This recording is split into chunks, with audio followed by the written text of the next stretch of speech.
یہ سبق آموز واقعہ ایک ہرن کا ہے۔ ایک ہرن شکاری اور شکاری کتوں سے بچنے کے لیے ایک سرسبز اور گھنی جھاڑی کی اوٹ میں چھپ گیا۔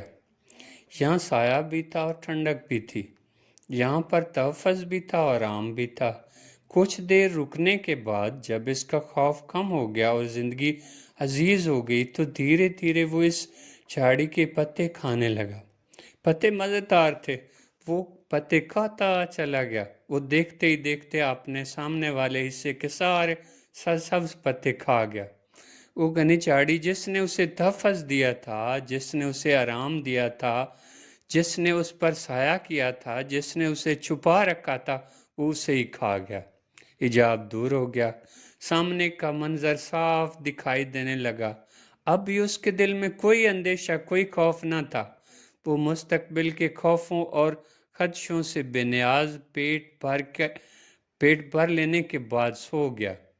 ادھر شکاری اور اس کے کتے اس ہرن کی تلاش میں مارے مارے پھر رہے تھے۔ وہ ڈھونڈتے ڈھونڈتے واپس اسی جھاڑی کی طرف آ گئے۔ جھاڑی کے کھائے ہوئے پتوں کے پیچھے انہیں ہرن صاف نظر آنے لگا۔ شکاری نے کتے چھوڑ دیے اور انہوں نے ہرن کو دبوچ لیا۔ یوں اپنے ہی موسم سے بے وفائی کرنے اور نقصان پہنچانے والا اپنے انجام کو پہنچ گیا۔ میں اس چھوٹے سے سبق آموز واقعے سے بہت بڑا نتیجہ اخذ کرنے کا کام آپ کے سپرد کرتا ہوں۔